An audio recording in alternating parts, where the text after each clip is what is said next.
It's Tuesday, it's time for a bit of transfer talk, and the only one that we can talk about today is Victor Lindelof, Benfica. There is talk that the president of Benfica is over in Manchester yesterday and today to arrange the final details of Victor Lindelof's transfer from Benfica to Manchester United for a reported £38 million.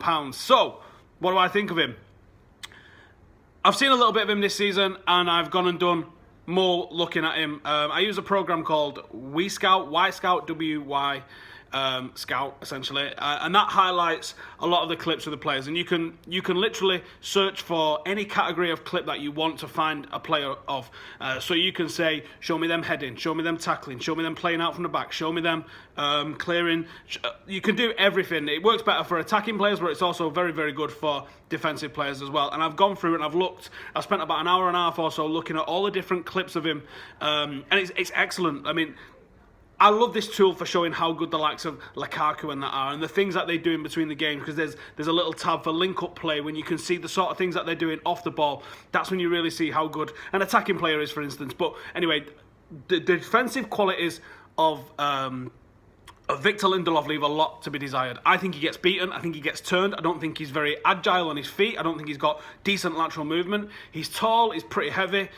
He can play out from the back, but do you know what? Most defenders can play out of the back for the moment. He's a right-sided centre-half, exactly like Eric Bailly. So why are we looking at another right-sided centre-half when we've already got Eric Bailly? Are we looking at replacing Eric Bailly?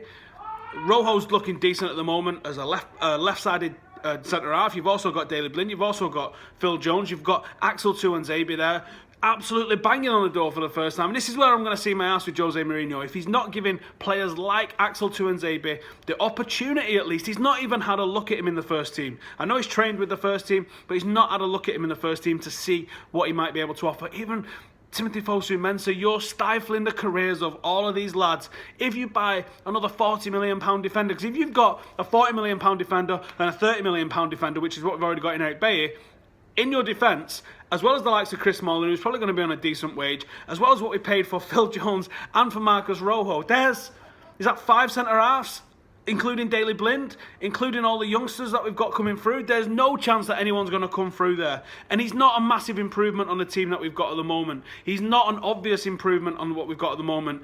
I think what you're looking at here is a Swedish version of John Stones, and I don't think that's good enough for the Premier League. I'm fully prepared to be wrong on this one, but from what I've seen, I am not impressed. People say he can play out from the back. Right.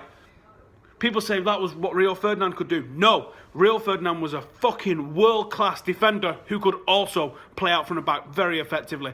I think this guy takes too many risks. I don't think he's that good playing out from the back. I've seen him start attacks. I've seen him start counter-attacks with a decent long ball over the top like Daley Blind does. That's a very useful ball. That's always got a place in a team, especially a team that's trying to transition really quickly. I like that. But it's his defensive abilities I'm not so sure of. I think Rojo's a better defender. Just pure defender. I think Phil Jones is a better pure defender. I think Chris Smalling is a better pure defender. Eric Bailly is definitely a better pure defender. I think Tuanzebe is probably just as good as an all-rounder. If you put Tuanzebe in Benfica team, you take him over to the Premier League or over in Portugal, I think he's going to play a lot more games or he's going to play to a better standard than Lindelof is playing at the moment. I don't buy into the hype with this guy at the moment. I don't see it, but it seems to stack up. All the big journalists in Portugal are saying that this transfer is going to happen. I'm hearing nothing. I don't know either way whether it's happening or it's not, so I'm just picking up on the papers and talking about the rumour. It seems to be that it's happening. Everyone's reporting all the sort of things that would happen. He isn't the sort of sexy clickbait name either, which always, I think, lends a little bit of credence to it. When you see the likes of this one come up, like when Darmian came up a couple of years ago, and you go, oh, this one must be legit, because who's clicking on something for some random guy from Torino? This makes a lot of sense to me in terms of that it's going to happen. Doesn't make a lot of sense to me in terms of, is this guy the right sort of guy for us?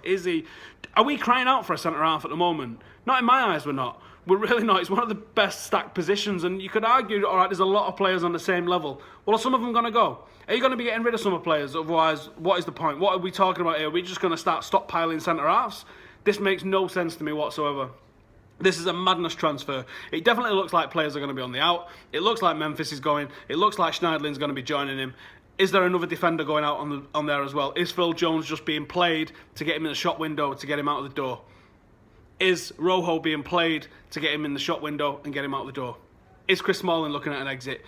Is Fellaini looking at an exit? There's clearly players going. I think we've definitely got to start looking at balancing the books to a certain extent. We can't just spend another 50, 60 million this transfer window and expect that that's going to be all right. I think that there's got to be some outs. I don't know who's going to be outs except Memphis. Definitely seems to be nailed on to be going for a permanent deal to Everton. Still not seeing anything counter to that. And it looks like we're going to be stunting the careers of possibly one of the best centre-halves I've ever seen coming through the academy, and Axel Tuanzebe. And if we're not going to play him, let him go on loan. Let him go on loan, because why are we just stunting this kid's growth? He's absolutely class. But yeah, looks like Victor Lindelof could be a Manchester United player in the first week of January. What do you guys think? Have you guys seen him? Are any of you watching Premier League over in Portugal on a regular basis? Am I talking out my arse on this one? Does anyone agree with me that he's decent on the ball, very good on the ball, but you know, most professional footballers at his age are now good on the ball, comfortable on the ball. Are his defensive qualities enough? Is he aggressive enough?